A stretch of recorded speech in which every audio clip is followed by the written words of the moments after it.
think that's it. That's okay. Hi guys, how are you? How are you doing? Yeah, I'm Liz Kengonzi. You're very welcome to my YouTube channel. Please, if you're new, subscribe. If you've been here before, you're very welcome. Yeah, thank you for coming. This is on another note. I have recorded this video before, but I posted it on a wrong channel. Technology. Yeah, so I'm here to share with you again, and I'm super prepared.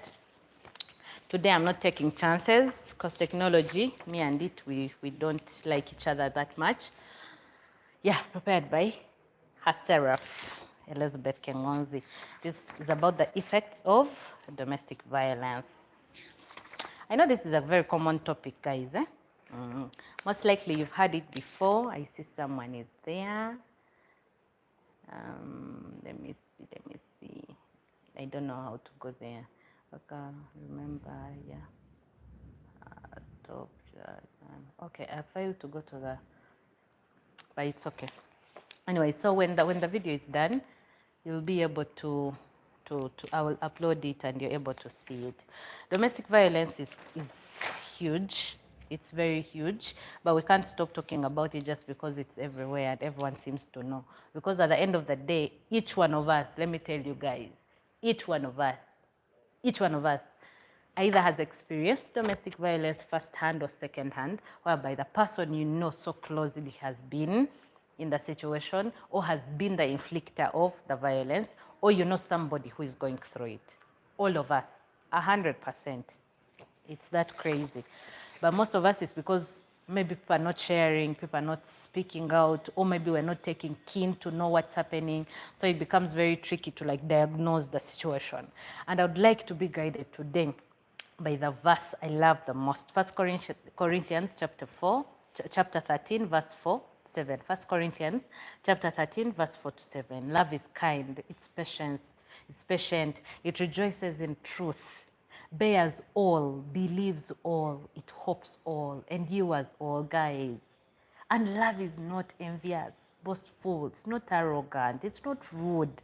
It doesn't insist on its own way, my way, my way, my way. No. Love is not irritable, it's not resentful, it doesn't rejoice at the wrongs of the other person. That's not love. So we are basing on the word of the Lord because that is our guiding principle, at least on this channel.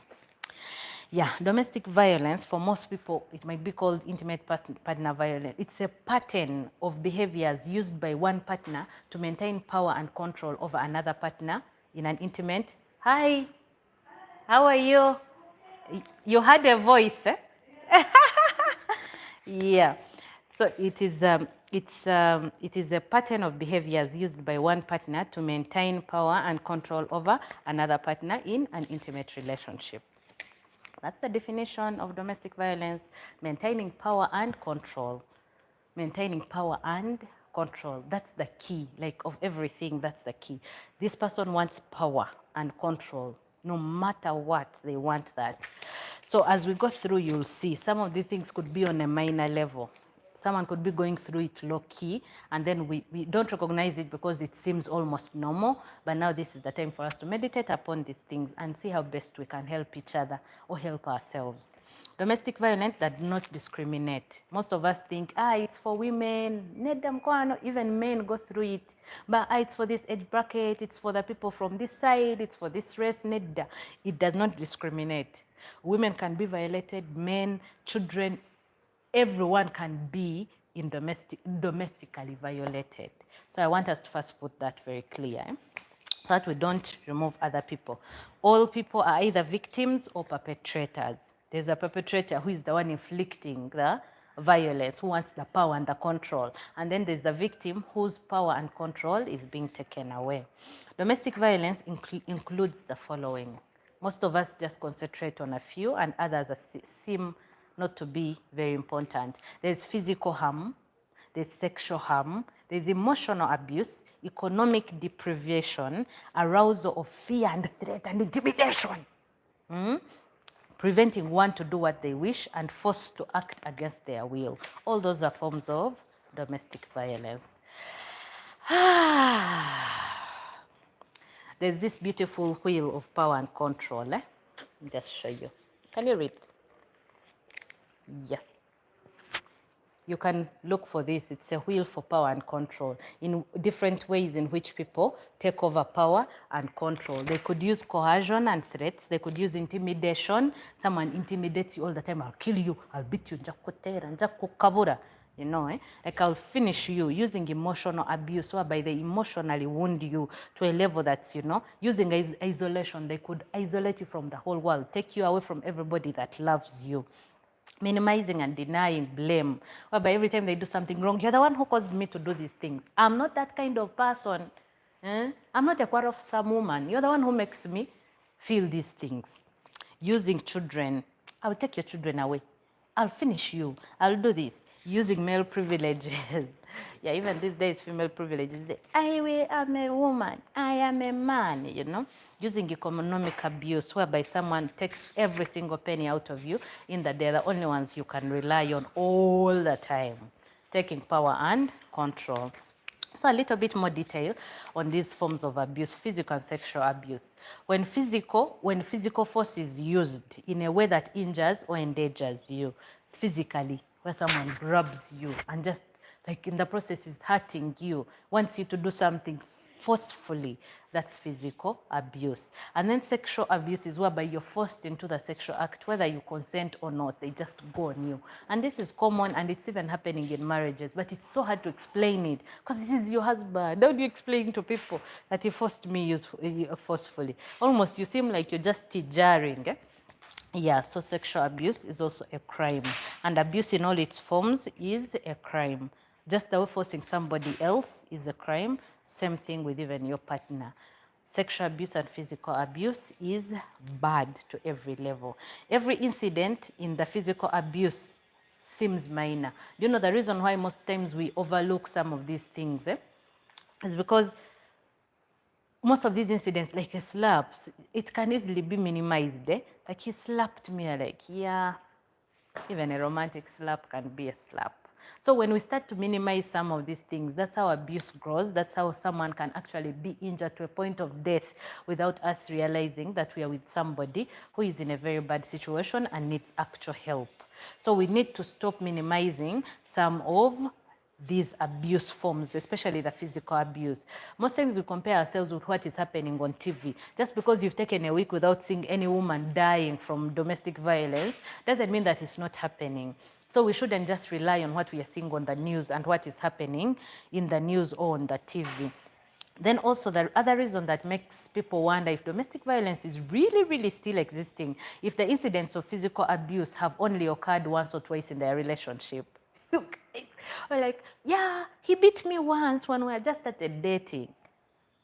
So the person claims they are not in an abusive relationship because it happened once or twice. Or every year he beats me once. Around Christmas, there. Just because it's happening rarely doesn't necessarily mean that you are out of the woods. We need to seek help. We need to get into groups whereby you understand a little bit more about domestic violence. So that if you're in the situation, you're able to help yourself or get your children out of that kind of toxicity before they themselves become perpetrators. The other way that it makes us minimize physical violence, domestic violence, and physical abuse in particular. If physical assault stopped when you became very passive, you guys, you know, if the man beat you because you came late, then you accept to be coming early and he stops beating you, then you claim there's no violence. No. If he only stopped because you became passive, you're still in a domestic violent situation. Because the day you're not passive, you will get violated again. You see, eh? Yeah. So please evaluate. Did it stop just because you became passive? Is it because it happens once in a while? Is it because these things seem minor? Is it because I don't have anybody to talk to? All that does not guarantee that you're not in a bad place. So just evaluate. Think about it. The point of this is just to help you think about it so that something can be done about it. If physical violence has not occurred, you know, whereby somebody is emotionally abusing you, is depriving you this and that, sexually abusing you, and then he has never beaten you. You're like, anyway, he has never beaten me, so I don't think I'm in a bad relationship. You get it? Yeah. So just because physically you've not been harmed, or maybe he grabs you and has never injured you, doesn't mean that you're not in a domestically violent relationship. So we need to keep this in mind, even as we are helping people around us, or as we are speaking to other people. We need to know that, yes, even if you're not yet harmed, even if you're not yet hurt, it doesn't necessarily put you out of the loop. Yeah, emotional abuse. What is emotional abuse? Most of us think like it's just kajaja. No, emotional abuse. Some bruises are emotional. And let me tell you guys, physical bruises, when someone cuts me here, I can easily put bandages and whatever, and they go to hospital and they heal it, and it's done. I even get like a scar which takes like months and heals, and I'm back to normal. But emotional bruises are so deep because most times they're not even seen. And most times we don't even go for the correct remedies. Like you don't go to the right place for the medicine for the emotional wound. So we remain with these wounds, and before you know it, we are injuring our own children, we are damaging our own families and causing lots of ruckus. Emotional abuse is real, and we need to stop undermining it because it's real. It's real. Some bruises are emotional. Often, these are very minimized and overlooked by all, including the victim. The victim themselves can be like, he just abused me. It's okay. I'll get over it. The purpose is to clip away your feeling of self-worth. Remember, the perpetrator, the domestic abuser, their point is to get power and control out of you, like to get power and control from you. So as they're emotionally abusing you, they want you to feel worthless. Worthlessness. Okay? So as they want you to feel, they want to minimize your self-worth and independence to the best of their ability, leaving you feeling that there's no way out of this relationship. So we need to keep keen. We need to be alert and keep keen. Facts are, it includes verbal abuse, whereby somebody comes and abuses you. You're stupid, you're watty, you're what, like verbally minimizes you to a point that you feel you're nothing. You know what I'm talking about. Abusers usually use threats of physical violence. I will beat you. The day I grab you, you're finished. That's an emotional abuser. Eh? Scars of emotions are very, very real, and we need to acknowledge that and stop downplaying them. Yeah, I see somebody there. Hi, you're welcome. Yeah, so economic and financial abuse. Abusers' goal is to control you. Remember, it's to take power and control off of you and to gain as much power as possible. Someone will control your finances, even your salary. They will withdraw it for you. They will spend it for you. How much do you need? They give it to you. You go, you bring back a receipt because I need to know how much you have spent. Why did you spend this? Where is the balance? If they cheated you, why did they cheat you? Go back and claim them. Like, they are so controlling that all the financial decisions are only for them. They have your entire financial life in their hands. They will withhold money. They are serial accountability people. Whereby, give me the receipt, receipt, receipt, receipt, receipt, receipt, receipt, receipt. Call the supermarket. Did she come? Are you sure this receipt is from the supermarket? Yeah, they are serial accountability people. That is something also to watch out for. They will restrict you on allowances. They will prevent and control your work. You've seen people whereby, my woman cannot work. Sit at home, I'll provide for you. They will control what you do and what you do not do to that level of control. That's financial abuse or economic abuse. They will steal from you, guys. If you have a partner that even steals from you, from your pocket, from your bag, from your bank account, then be stand warned. Eh? That's financial abuse. And the challenge with this is that you find most times some of these grow and end up merging with others. Right now, it might be just financial abuse. Before you know it, physical is coming in.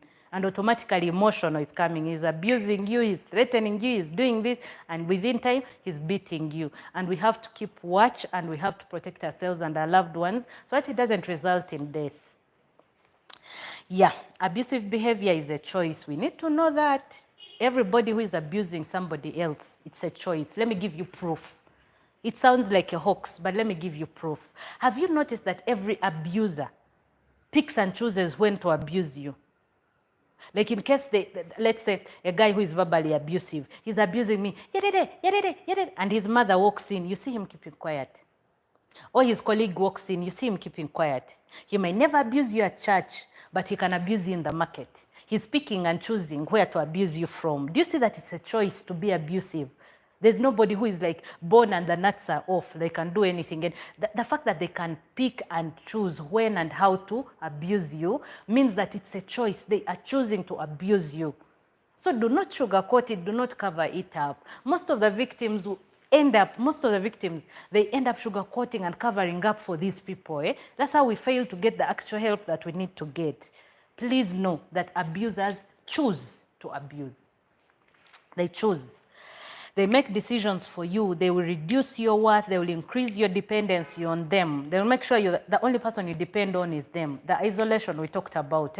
They will threaten you. They will intimidate you. They will deny you this. They will deny you that. Then whatever, even their own wrongs, they will blame them on you. Nanti, you made me angry. I would not have beaten you. You're the one who made me angry. You know, stuff like that. So please, please, please, please know that violence is a choice. Yeah.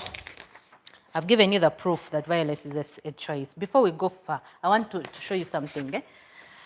You see this cycle. You can get this cycle online. The cycle of violence in domestic abuse. It is very simple. The first and foremost, there's the abuse in itself.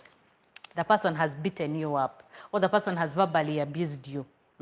Then they will make you guilty. Nanti, you know what you did. If you stop this, if you are a good wife, if you're a good husband, if you're this, they will guilt trip you, and then they will make excuses. If it wasn't for this, I would never have done this. Me, I used not to do this when we were newly married. Excuses for their own actions. As if that's not enough. When all the excuses are done, then normal behavior comes back. All of a sudden, the man is nice. He's loving you. He's calling you nice names. He's normal and perfect. I know one guy who even brings gifts. That's when he'll buy a car for her. That's when he'll buy her a new dress. He'll give her millions of money on the account. Normal behavior. Normal behavior then goes into a fantasy, where now he starts treating you like the queen you've always dreamt to be. You get into fantasy world. Before you know it, he's setting you up for another abuse. And he abuses you again. And the cycle continues. We need to know that that's the cycle. For some people, the cycle is a week long. For some people, the cycle is a year long. But what kind of relationship are you in? What kind of relationship is your friend, your family member in? You need to identify for them that you're being set up now. Yes, he looks normal now, but he's going to abuse you again. And let them see it for themselves so that they actually yearn for change. When a victim starts to see it, oh, every time he abuses me, he does this, he takes me to fantasy. Before you know it, he's abusing me again. They'll start to realize that this cycle will not break unless something is done. This cycle will not end unless this man gets help. This cycle will not end unless this woman gets professional assistance or he gets to know. Because some are abusers and they don't even know that they are abusers unless they are told they are. That's when they might feel some remorsefulness and begin to do something about it. So I hope that cycle has made sense. He abuses, he guilt trips you, makes excuses, normal behavior, puts you in fantasy, sets you up and abuses you again. The cycle is not that short. For some, it's even 5 years. Every 5 years, you go through that same cycle. You know, just be aware. Please be aware so that we help out each other. Yeah. Abuse is real. We need to help each other and we need to know where to go. Please know that the first place to go is the police station. Police station is the easiest because these are everywhere. Go to any police station and explain to any police officer what is happening. They will guide you. They will show you the office to go to. They will encourage you here and there. And by the way, most of them, they might start by laughing, by doing all these things, but never fear such stuff. Because there's somebody who went to a police station and the person they found there was a lady and she really laughed bitterly at her. But it's okay. She's laughing because she doesn't know your situation. Chill it. However, the police people may receive you, you go and seek for help. Speak to them. They'll show you at least to an office. They will show you to an office to go to for assistance. Offices are there. People, organizations are there. But we need to be able to seek help. First place to go is police. Second place to go is our elders. We have parents, we have mentors, we have spiritual counselors, we have spiritual mentors, we have counselors and marital parents. We need to go to these people and seek help to the best of our ability. If you don't have, please get them. Somebody might be there wondering, what are the warning signs? What are those things you should look out for? If there is abuse, either it's your person, it could be like a sibling or a friend or yourself. What could you look out for?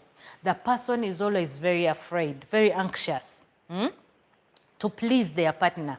Have you seen people, you're in a party, but my God, I've missed a missed call from my husband. Like the person is super anxious to please the other person. I get it. There is just that feeling of, oh my God, I'm not yet home. But there's the feeling of too much anxiety and too much tension to please the spouse. Then you should suspect here, there might be a level of abuse. What happens when she defies? There could be abuse. Not that you call it out there and then, but those are some of the signs to see. Every time she's explaining herself, every time she is doing this and this, you see, anxiety, they seem afraid. They go along with everything the partner says, even when they want, even when they don't want. That is a sign that something is up. They check in a lot. Hello, I'm here. Now I'm on the junction. Now I'm on the lights. I'll reach there soon. Now, like that constant checkup, that constant update, that means there is a situation. Why? Especially if you notice it's going on over and over again. We need to know that. Meanwhile, I need to see.